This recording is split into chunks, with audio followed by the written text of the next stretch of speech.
Bueno, vamos a seguir entonces con psicoanálisis y entramados de época. Estamos haciendo un recorrido por justamente coordenadas, tramas de época que de alguna manera oponen en cuestión al psicoanálisis, o el psicoanálisis tiene algo para decir, o en todo caso, las dos cosas. Habría algo que se puede decir del psicoanálisis, pero también estas tramas de época ponen en cuestión articulaciones, conceptualizaciones, concepciones del psicoanálisis. Por ejemplo, el tema de hoy, me parece que hay un ida y vuelta interesante. El psicoanálisis va a poder decirle algo a este entramado de época, pero creo que el entramado de época nos puede devolver alguna pregunta, algunas preguntas que hagan avanzar las teorizaciones o las conceptualizaciones psicoanalíticas. Me refiero a machismo y patriarcado, o patriarcado y machismo. Claramente un entramado de época que está en cuestión en estos tiempos, ¿no? Se habla mucho, se dice mucho, la sociedad patriarcal o el patriarcado, la lógica machista, el funcionamiento machista de la sociedad, de las instituciones.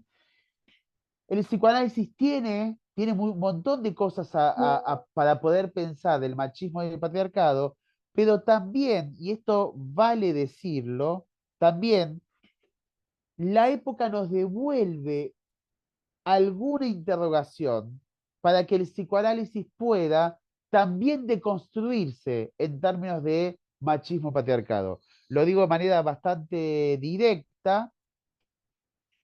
El psicoanálisis hoy necesita de construirse de posiciones todavía lamentablemente muy arraigadas de un machismo y de un patriarcado que es de el psicoanálisis de sus inicios.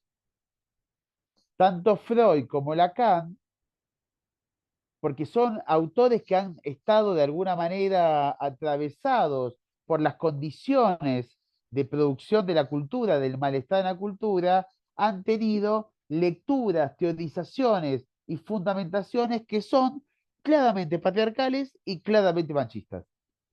Tanto Freud como Lacan. Ahora, sin embargo, Freud, por más que tiene coordenadas bastante machistas y patriarcales no solamente en su vida, sino en sus teorizaciones, porque no se puede aislar. No es que uno puede decir, este autor fue un machista, pero su teorización no lo fue. En realidad, el machismo se inserta, el patriarcado y el machismo se insertan. Es como agua que recorre todos los espacios y se va acomodando todos los espacios. Alguien machista produce teorización machista. ¿No? No, si no es un semblanteo totalmente falso y tarde o temprano muestra su hilacha. A ver, lo paso más en concreto. Un analista que no se deconstruye es un analista machista y va a conducir sus análisis con categorías machistas. Y la deconstrucción no es una cuestión así de solamente de apariencia. No es tirado un par de frases políticamente correctas con la época y eso ya es la deconstrucción. Freud no estaba deconstruido, Lacan tampoco se le podía pedir a Freud a principios del siglo XX que esté demasiado deconstruido. Quizás a Lacan sí le podríamos haber exigido un poco más. Lo cierto es que no están suficientemente deconstruidos y sus teorizaciones llevan la marca de un machismo patriarcal que es inherente a sus posiciones subjetivas y sus modos de analizar también. Y sus modos de analizar también. Por ejemplo, Freud conduce el análisis, sobre todo de Dora, de manera abusivamente machista. Y esto hay que decirlo. Y Lacan lee los historiales freudianos, también a Dora, también a Hans, a la joven homosexual, los lee de manera machista. Es necesario deconstruir una cantidad de conceptos que están presentes en el psicoanálisis que son inherentes al machismo y al patriarcado freudiano lacaniano. Ahora, al mismo tiempo que acabo de decir que había concepciones en Freud y Lacan que estaban acordes a las coordenadas del malestar en la cultura de la época de cada uno, entonces también machistas y patriarcales, sin embargo, son autores que han podido, a pesar de esto, abrir juego en líneas que permiten pensar, aperturas que permiten pensar un poco más allá de ese machismo patriarcal de la época. Y entonces encontramos en Freud y en Lacan interesantes aperturas sobre el tema, que nos permiten pensar al machismo y al patriarcado, que nos permiten ir más allá del machismo y del patriarcado. O sea, las mismas coordenadas que ubicarían las dificultades que ambos autores tuvieron con justamente estas construcciones culturales de las cuales hay que deconstruir, pero sin embargo son autores que han permitido jugar algunas aperturas interesantes. Les decía al principio que la época actual, la deconstrucción actual, nos puede ayudar al psicoanálisis también a deconstruirnos. Son un montón de conceptos que muestran la construcción machista patriarcal y que debemos en el psicoanálisis deconstruirnos. Pero hay uno que es el que voy a trabajar de manera más importante hoy, complejo de Edipo en Freud, metáfora paterna en Lacan. Si hay un concepto en psicoanálisis que hay que deconstruir, es justamente este. Y lo digo desde el principio, después lo voy a trabajar más en detalle en la segunda parte del video, pero lo digo desde el principio, en esta introducción, seguir diciendo que el padre es el ordenador, que el nombre del padre es el estructurante en la neurosis, que el significante nombre del padre es el que define la estructura, seguir diciendo padre, eso es patriarcado. Eso es patriarcado. No es cierto que el padre sea el ordenador o el estructurante o el significante que ordene. Hay un significante. Lacan situó nombre del padre para dar cuenta de ese significante. Hay un significante ordenador, pero el significante ordenador lo puede decir cualquiera. Lo, es ubicado a partir de cualquier otro que esté en juego. O sea, el nombre que habría que darle es significante del otro, no significante nombre del padre. Habría que decir significante nombre del otro, no significante nombre del padre. Y esto ya está tanto en Lacan como Freud. Freud dice que el super yo, que sería el significante nombre del padre, Freud dice que el super yo son herencia del padre y de la madre, nunca dijo del padre solamente. Lacan lo retoma como padre. Y todos decimos, claro, el super yo es el heredero del complejo de Edipo, es el nombre del padre. Esta es una lectura, pero siempre fue el super yo para Freud residuos que van, sustratos que se van alojando en la estructura psíquica que vienen del otro, del padre y de la madre, de quienes hayan estado como padre y madre, un tío, un abuelo, una abuela, no importa quién, del otro. Seguir diciéndole significante nombre del padre es insistir en el patriarcado. Yo siempre me peleo con muchos analistas enseñantes de la escuela y otros colegas, amigos, amigas, que me dicen, bueno, está bien, le decimos nombre del padre, pero todos sabemos que tiene que ver con cualquier otro. Y entonces, ¿por qué no le decimos cualquier otro? ¿Por qué insistimos con nombre del padre? O sea, insistir con ese modo de nombrarlos ubica justamente una tendencia ideológica. O sea, todos estos analistas con quienes debato en los últimos años y que me dicen, bueno, todos sabemos que es cualquier otro, pero le decimos nombre del padre, se nota que no soportan decir de otra manera que no sea el nombre del padre. Y dicen, sí, claro, puede ser la madre. ¿Y entonces por qué le decís nombre del padre? Bueno, le decimos nombre del padre, pero puede ser la madre. ¿Por qué no le decimos nombre del padre y de la madre? No, bueno, y puede ser un tío, claro, que puede ser un tío el nombre del padre.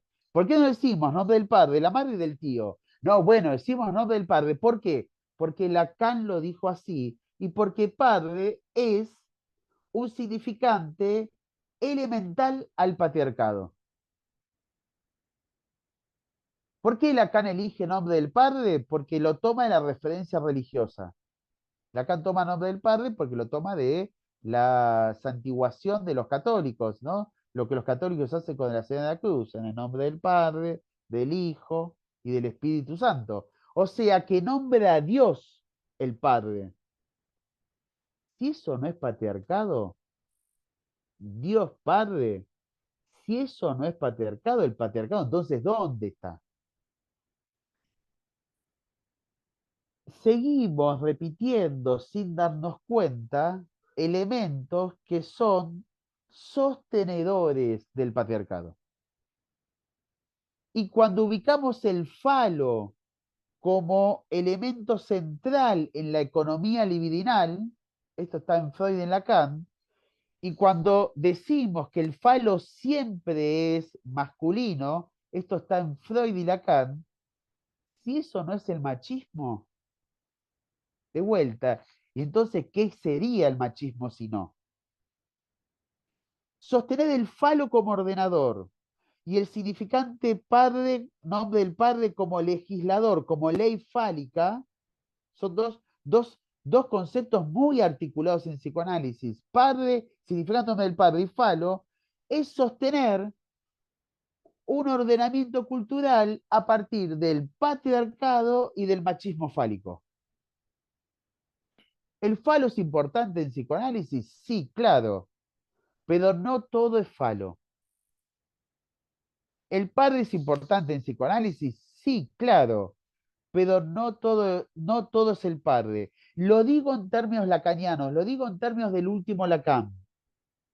No todo, ese concepto último Lacan, significa eso, no todo es falo. Y el padre, Seminario 23, ir más allá del padre a condición de haberse servido de él. El mismo Lacan, hacia la última enseñanza, hacia su última enseñanza, intenta ir más allá del padre. De hecho, a lo que Lacan llamaba nombre del padre, lo empieza a llamar centón a partir del seminario 23. O sea que Lacan hace un movimiento de despojarse, de construirse del concepto padre. De hecho, el problema es el primer Lacan y los que vienen después, porque el mismo Lacan en su última enseñanza ya comienza a prescindir del significante padre y empieza a hablar de centón. Es el centón lo que anuda la estructura.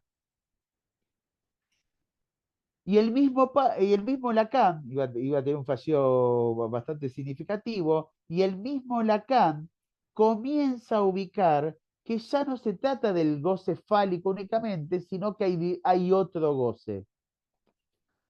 Freud también, en sus textos finales sobre sexualidad, sobre todo femenina, comienza a ubicar que no era cierto que la feminidad entra en la falicización clitoridiana. Entonces Freud también empieza a ubicar ahí la posibilidad de pensar una feminidad que no sea reducida al falo y también ubica una lógica con el padre que pueda pensar la caída paterna. Hay un texto muy interesante de Freud, no lo vamos a trabajar justamente hoy, un texto donde Freud ubica, que es el texto del recuerdo perturbador de la Acrópolis, donde ubica este ir diferente que el padre, la posibilidad de ir más allá o ir diferente que el padre, ir a un lugar diferente que el padre. Pero bueno, en Freud y Lacan tenemos mucha insistencia en conceptos machistas y patriarcales, pero también hay puertas que se abren interesantes. En favor de ellos, es lógico que Freud fuera machista y patriarcal, produce sus teorizaciones en las primeras 3 décadas del siglo XX. O sea, pedir a alguien que esté deconstruido ahí era bastante. No estoy diciendo que no haya habido autores deconstruidos, pero lo cierto es que había pocos y Freud fue alguien que acompañó bastante el movimiento feminista. Muchas de sus pacientes eran feministas. La joven homosexual era feminista y Freud resalta el feminismo de la joven homosexual. Ya lo vamos a trabajar cuando veamos feminismos. O sea que Freud estaba en coordenadas de apertura en esa época. A Lacan le podríamos cuestionar un poquito más, ya estamos en Lacan entrados entre la década del 50, del 60 y del 70. Lacan ya comparte la segunda ola del feminismo. Podríamos pedirle a Lacan que abra juego hacia una deconstrucción. De hecho, los seminarios de los últimos seminarios, los de la década del 70, ya tienen una apertura mucho más importante. Entonces, bueno, decimos, bueno, Freud, Lacan, entendemos sus contextos. Lo que es una barbaridad que hoy, 2024, todavía haya tantos analistas hablando del significante nombre del padre. Y que no se den cuenta que eso es patriarcado. Y que haya tantos analistas defendiendo el goce fálico. Y que no se den cuenta que eso es un modo de sostener el machismo. Eso es lo que llama la atención. Bueno, este encuentro de hoy, entre otras cosas, es para justamente poner en cuestión eso. Vamos a trabajar, vieron que venimos trabajando 3 referencias freudianas y 3 referencias lacanianas.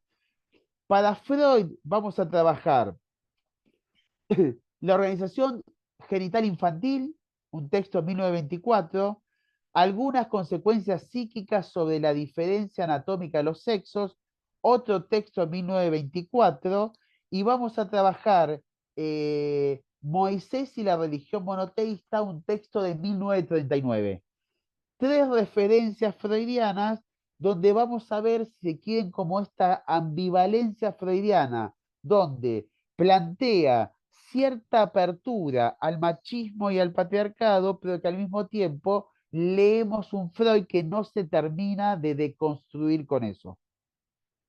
Igual insisto, 1920, 1924. No nos hagamos los cancheros. Freud no estaba deconstruido. Estamos hablando de un siglo atrás. Estamos hablando de un siglo atrás, texto de un siglo atrás. La pregunta no es si Freud estaba deconstruido, la pregunta es cuánto nos desconstruimos nosotros hoy. Esa es la pregunta que habría que hacerse. Y de Lacan, 3 referencias.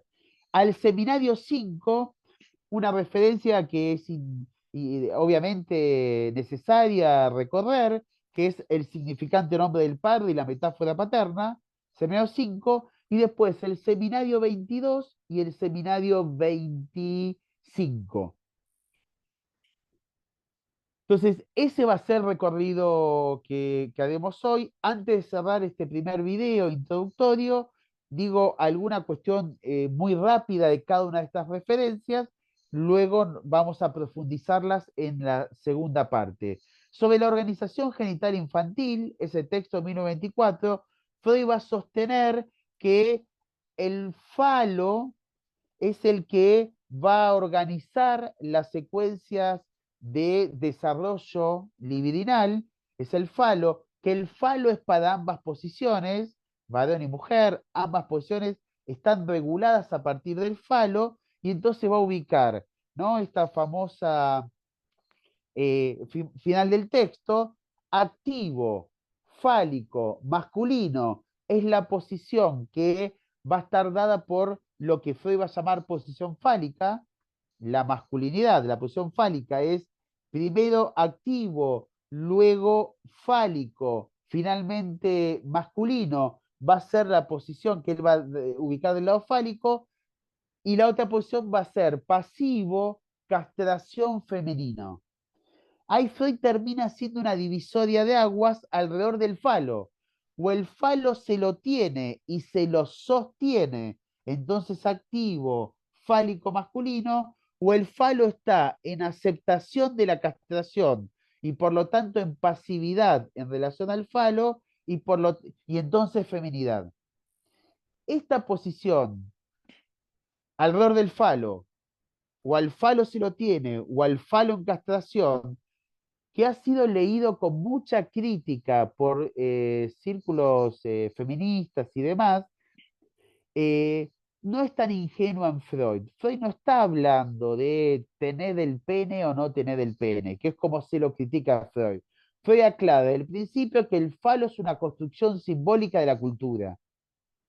O sea, Freud no dice, tengo pene o no lo tengo. Freud dice, o me coloco del lado del falo, que es una construcción simbólica de la cultura, o acepto que no sea el falo el valor en la subjetividad. O sea, Freud nunca está diciendo varón-mujer.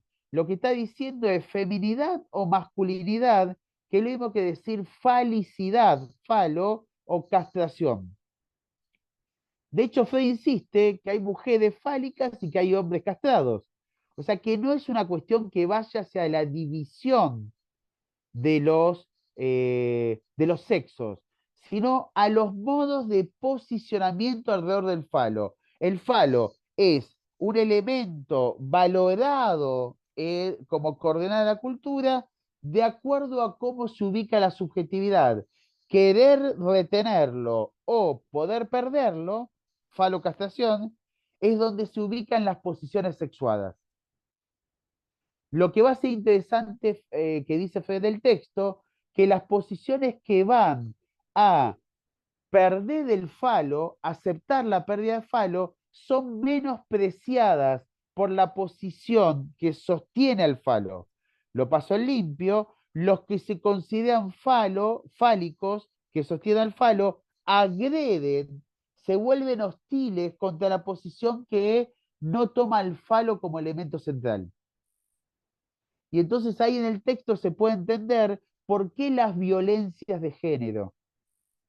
Para Freud, las violencias de género son violencias de los que sostienen al falo como valor universal de la cultura contra los que prescinden del falo. Si alguien se anima a decir, eso para mí no es tan importante, recibe la hostilidad de los que consideran que eso es importante. La violencia de género es la violencia de las posiciones de género que sostienen al falo como universal contra las posiciones de género que pueden prescindir del falo, que dicen, che, eso tiene valor, pero no era lo único que vale en la vida. Entonces la violencia de género es sobre una mujer que pueda decir, tu falo no me gusta tanto, tu falo no necesito tanto, tu falo ya no es tan importante, elijo cualquier otra cosa en la vida menos tu falo. Y en tu falo es tu dinero, tu confort, tu seguridad, tu sexualidad o lo que sea. Cuando una mujer o cualquier otra posición dice, ya no vale tanto el falo que ostentás, recibe como contrapartida la violencia como modo de control. Entonces ahí vemos un texto en Freud explica el surgimiento de la violencia de género como un sostenimiento del falo de las clases o las posiciones subjetivas que ubican al falo como universal. Lo vamos a trabajar más en profundidad en la segunda parte del video.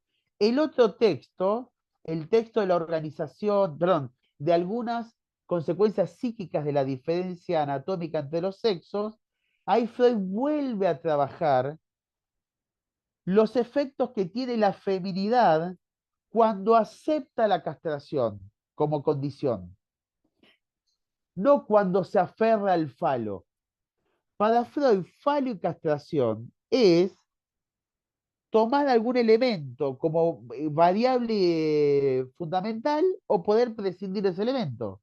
Si alguien dice la plata es lo más importante, eso es fálico. Si alguien dice la fama es lo más importante, eso es fálico. Si alguien dice el prestigio, el poder es lo más importante, eso es fálico. O sea, fálico es fama, prestigio, poder, dinero, sexo. Si alguien dice, no busco fama, no busco prestigio, me chupo un huevo el poder, el sexo con vos llega hasta ahí, me busco otro o me quedo solo, me busco otra, no interesa, pero ya no es lo más importante. Si alguien le pega al falo, esto es lo que Freud va a decir, si alguien pone en cuestión al falo, recibe, que es lo que venía del otro texto, recibe como consecuencia eh, herida narcisista, sentimiento de inferioridad, menosprecio, inferioridad, responsabilización por la castración. Ya lo vamos a trabajar. Se ubica en una posición o es ubicado, ubicada en una posición de cuestionamiento. Porque la cultura ordenada al falo no soporta que alguien prescinda del falo. Entonces, de vuelta, la explicación sobre las violencias de género, sobre las violencias contra las minorías en términos generales, la violencia sobre la segregación social, como habíamos trabajado en los otros encuentros, o la violencia sobre las diversidades de género, porque en realidad el que osa, en términos de emancipación, decir que el falo no era lo más importante, recibe el cuestionamiento de instituciones con mucho poder, posiciones subjetivas con mucho poder, que van a intentar reinsertar al falo. No es tan fácil salirse de la lógica fálica. Esto es lo que va a decir Freud. En el Moisés y la religión monoteísta, Freud va a trabajar el armado de la sociedad patriarcal que aparece con el asesinato del padre de la horda primitiva, aparece la primera sociedad patriarcal, que Freud dice que transforma una sociedad matriarcal inicial, o sea, para Freud el inicio es matriarcado, pero el asesinato del padre va a producir el patriarcado y que la sociedad, como consecuencia de eso, se ordena a partir del padre totémico. Muerto el padre, se levanta el tótem del padre. Y entonces la religión, la sociedad organizada, las leyes éticas están ordenadas a partir del padre totémico, ¿no? Por eso las religiones son patriarcales, por eso el Estado es patriarcal, por eso las leyes en términos generales suelen ser patriarcales. Y entonces ahí Freud ubica que el falo como elemento que baja de la lógica paterna, se vuelve el elemento central de la cultura. Freud no lo dice en un sentido agradable, lo dice en el sentido de descriptivo. De hecho, le trae bastantes dificultades a los sectores de la sociedad o de las posiciones subjetivas que intenten plantear una alternativa al padre o al falo como ordenador. Dijimos tres referencias de Lacan. En el seminario 5, Lacan va a plantear que el significante nombre del padre, que es la metáfora paterna, lo que Freud llamaba Edipo y castración, se vuelve él la metáfora que ordena la estructura y entonces eleva al significante nombre del padre al lugar de la ley que legisla sobre el falo como significación. El significante nombre del padre es el que, por metáfora paterna, va al lugar de la ley y entonces se instaura el significante, perdón, la significación fálica, y a partir de ahí, estos seminarios 5, tenemos toda esa lógica lacaniana que insiste en ubicar al padre como ordenador y al falo como el significante de la estructura. Machismo y patriarcado. De hecho, la fórmula, vamos a trabajar la fórmula en el segundo video, vamos a trabajar la fórmula de la metáfora paterna. En la fórmula, el significante nombre del padre cancela al deseo materno. ¿Qué significa eso? Lacan está diciendo que el nombre del padre dice lo que una mujer desea. Machismo más brutal que eso no hay. Lacan con esa fórmula está ubicando el significante nombre del padre es el que dice, interpreta qué desea una mujer. O sea, el padre sabe lo que una mujer desea. Darío, disculpa que te interrumpa. Ahí también tendríamos que ponernos a cuestionar que el concepto sea deseo de la madre o deseo de la mujer, ¿no? Porque Claro, podría ser cuidado, los primeros cuidados podrían ser, no sé, el otro de los cuidados, el otro del amor, el otro de, ¿no? Del alojamiento, sí, no sé. sí, ahí tenemos que poder cuestionar que no es solo deseo de una mujer, sino que ahí habría que abrir, aunque sea a la tríada lacaniana, amor, goce, deseo. O sea, hay que suponer que una madre es amor por el hijo, deseo por el hijo, hijo, hija, o goce por el hijo. O sea, una madre goza, desea y ama a su bebé, no solo desea, pero también hay que suponer que el padre es amor, goce, deseo. O sea, hay un deseo del padre que podemos ubicarlo en coordenadas de ley, hay un amor del padre que está bastante ausente en la obra de Lacaniana, y hay un goce del padre que aparece en la última enseñanza de Lacan. Sí, Adelante. claramente está como muy formulado a la vieja estructura familiar, ¿no? La madre cuidando Sí, al hijo, el padre yendo a trabajar, ¿no? Y volviendo como con su sí, ley. pero peor aún, el padre dice que una madre desea falo. Yo siempre hago el chiste, me conocen de otros espacios, hago el chiste de Capusotto. ¿Vieron el sketch de este sketch que es muy gracioso, porque en realidad es bastante desagradable? No me acuerdo cómo se llama el personaje, que dice, quiere fija, ¿no? Hace como, quiere pija, ¿no? Pero lo dice así como una F, quiere fija. Es uno de los sketches, o sea, una ¿no? de las escenas. Hay uno, que es el Capusotto, que está en el bar, viene la moza, le pregunta, bueno, ¿qué quiere? Y entonces se da vuelta el otro que está en una mesa sentado al lado, quiere fija, porque la chica le pregunta qué quiere, la moza. Y entonces después, segunda escena, ya son varios hombres, todos, quiere fija. Y la chica, la moza, se empieza como a avergonzar, ¿se entiende? Eso es el machismo. Decir que una mujer quiere falo. No quieren falo. A veces sí, cuando ellas tengan ganas que lo pidan. El resto del tiempo quieren cualquier otra cosa. Quieren ser felices, quieren tener hijos, quieren viajar, quieren estudiar, quieren trabajar, quieren lo que quieran hacer. Pero no es solo falo. Es una barbaridad pensar que el nombre del padre dice que una mujer quiere solo falo. Eso es el medioevo, ¿no? O su derivado, cuidar los pibes. ¿No? Entonces vos te quedás en casa a cuidar a los pibes. No, pero yo quiero trabajar. No, vos te tenés que quedar en casa. Esta cosa machista es lo que Lacan pone en esa fórmula. Lo vas a trabajar en la segunda parte del video, de la clase, perdón. Bueno, el segundo video, en la segunda parte. Ahí lo vas a trabajar. La fórmula deja coagulada esta cuestión del machismo.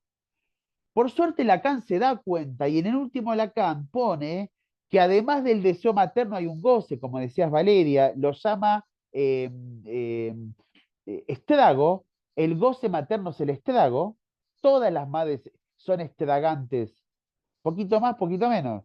Y hay un goce paterno que lo llama padre, per en francés, per es padre, perversión. O sea, la traducción sería padre versión, pero que suena igual que, en francés suena igual que perversión. Perversión suena igual que perversión en francés. Entonces Lacan dice que hay una perversión, que es el goce del padre. El padre no es solo deseo y entonces ley fálica, también tiene un goce ahí. La madre no es solo deseo y entonces quizás deseo de falo, también tiene un goce. Y además hay un amor del padre y de la madre. O sea, hay que leer en coordenadas de tres lo que en el seminario 5 Lacan plantea como solo deseo. Lo vamos a ver en la segunda parte.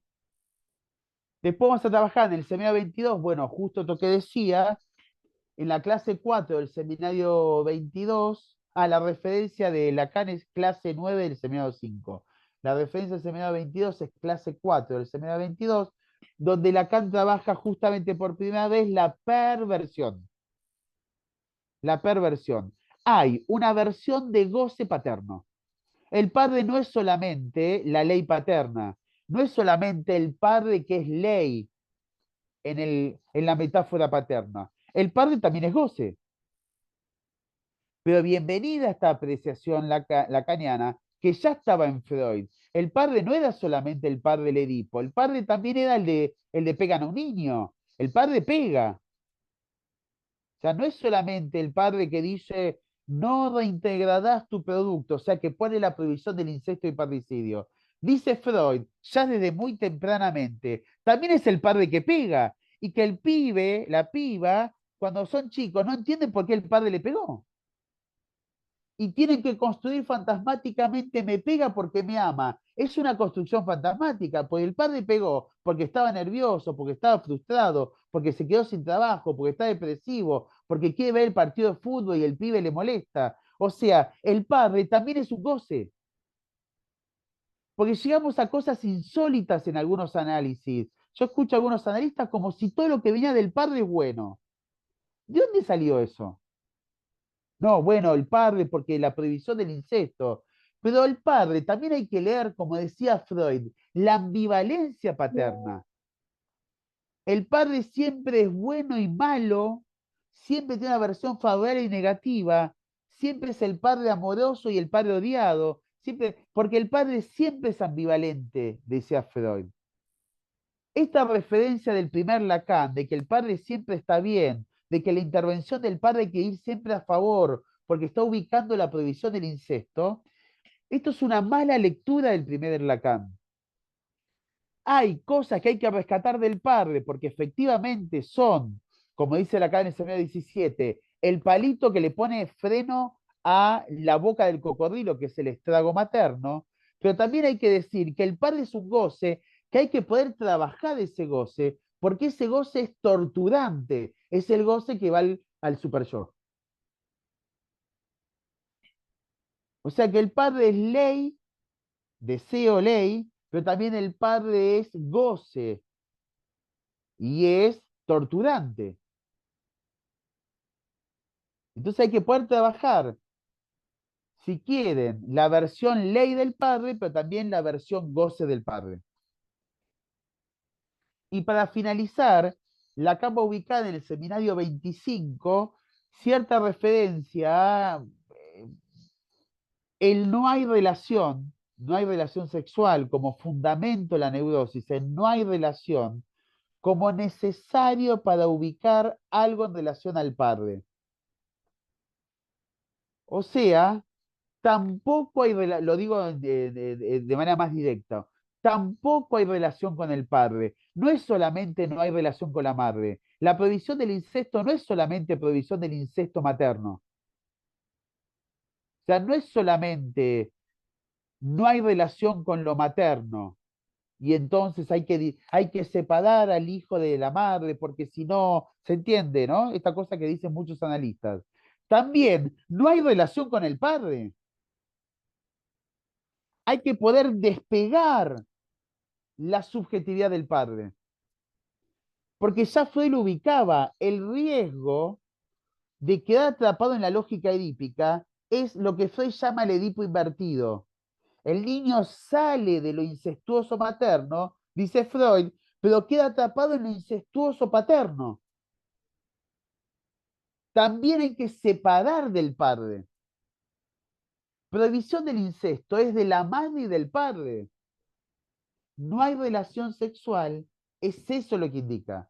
Lacan dice que no haya relación entre generaciones, lo que ubicaría la posibilidad de pensar un ir más allá del padre, no quedarse atrapado en el padre. O sea, un psicoanálisis que pueda ir más allá del patriarcado. Bueno, con esto finalizamos la primera parte del video, continuamos ahora con el resto y bueno, muchas gracias a quien algún día esté viendo este video, porque no sé para quién es el video, pero bueno, muchas gracias. Nos vemos en la próxima, en el próximo encuentro vamos a trabajar feminismos. Eh, no, perdón, primero vamos a trabajar feminidades en un encuentro, feminismos en el próximo.